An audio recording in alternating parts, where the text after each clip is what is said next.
the Greeks had the maxim, know thyself. How do we come to know ourselves in terms of our personalities and, more importantly, potential? Well, one of the first ways to come to know yourself is to understand that you don't. You can learn to kind of watch yourself like you're watching a stranger, but you have to adopt a position. It's a position of radical humility, I would say. Humility in two senses. So one sense would be the humility of recognizing your ignorance. So you have to understand that you don't know who you are. And that's not easy to understand because you think you know. But then, you remember you can't control yourself very well. You're not very disciplined. You're full of flaws. Maybe you don't know yourself as well as you think. But it's hard to get low enough to understand how deeply it is the case that you are ignorant about who you are. Now, there's an upside to that too, which also is that you're also ignorant about who you could be. And so the discovery of that, is some reward for the horror of determining who you actually are. And then I would say, well, then you watch yourself. You watch yourself like you're watching a stranger. You watch what you say and you listen. And you think, well, what sort of person would say that? And how am I reacting emotionally when I'm communicating in that manner? Is that making me feel stronger or weaker? Is it filling me with shame? Is it helping my confidence? Am I laying out a lie? Am I deceiving myself and other people? Am I adopting this personality at parties that is designed to impress and to amuse, and it comes across as nothing but self-centered narcissism? What are my dark fantasies? What are my aggressive fantasies? What is it that I'm willing to do? What am I interested in so that I'll spontaneously pursue it? What do I procrastinate about and why? What am I unwilling to do? What do I think is good? What do I congratulate myself for accomplishing? And what do I berate myself for failing to confront and to implement? Those are all incredibly complicated questions, and you don't know the answers to them. So that's a start. And then in terms of potential, well, you'll discover a little bit more about your potential as you discover who you are, especially the darker parts of yourself, because then you discover your potential for mayhem. There's some real utility in that. It's actually something that strengthens you, because the first thing that a realization like that can in fact produce is the ambition to incorporate that dangerousness into a higher order personality. And that can make you implacable. That can make you someone who can say no when you need to say no. That can make you someone who won't avoid necessary conflict. And so that's unbelievably useful. And so that's one of the potentials that you might discover. The other thing you do to discover your potential is you challenge yourself. It's like Rule 4 in my book, 12 Rules for Life, is compare yourself to who you were yesterday and not to who someone else is today. And that's kind of a good way to start this. It's like, well, take a bit of a look at yourself and think about what's not so good that you could improve, that you should improve by your own standards, and that you would improve, and set yourself a little goal. Maybe you're not studying at all and you're at university. Or maybe you're at work and you've got this stack of paper there, and you haven't looked at that damn stack for like a month, and you know that you should be.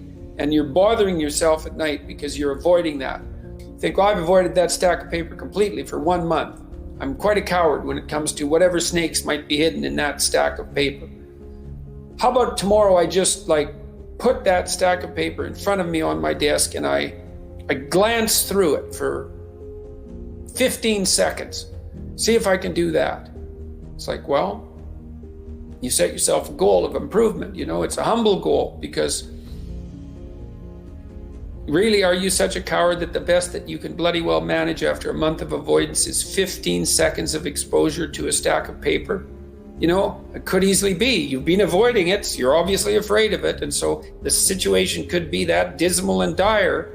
And you might think, well, geez, it's no bomb to my ego. It's not fostering the strength of my ego to recognize in myself someone who could only withstand 15 seconds of exposure to that thing I'm afraid of. And so that's a form of humility too. It's like there's things you could do to improve, and you know what they are. And there's small steps that you could take, that you might take, that would put you in that direction. And then the question is, are you big enough to take those small steps?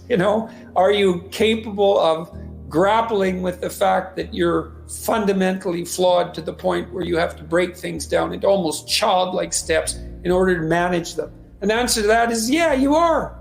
And that's the lot of, I don't know if it's the lot of everyone. Most people have things they avoid, and they're afraid of. So I would say to some degree, it's the lot of everyone. People vary in the degree to which they've conquered that. And you do meet people from time to time who are extraordinarily disciplined. But most of the time they've got disciplined in exactly this manner. It's through slow incremental improvement. And then you challenge yourself. It's like, well, could I do this? That would be better.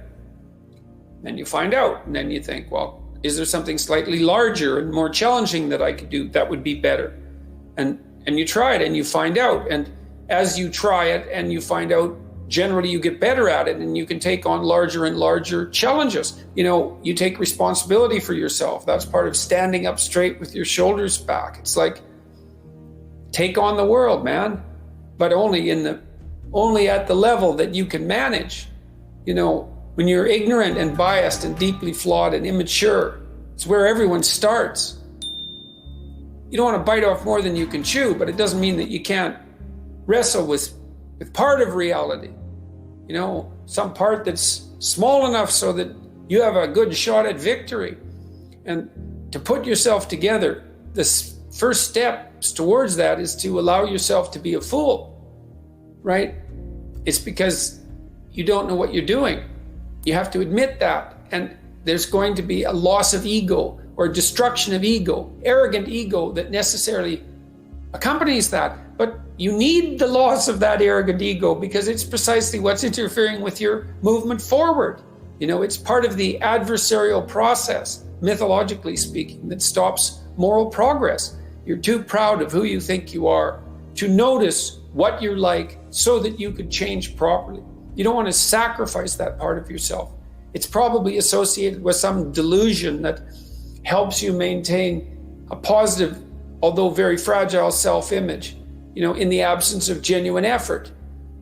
It's not to be recommended. You know yourself by watching and paying attention. It's watching like you're a snake. A snake watches like cold-bloodedly, with no emotional reaction, just to see what's there. It doesn't allow, symbolically speaking, doesn't allow what is wanted or desired to interfere with what is observed.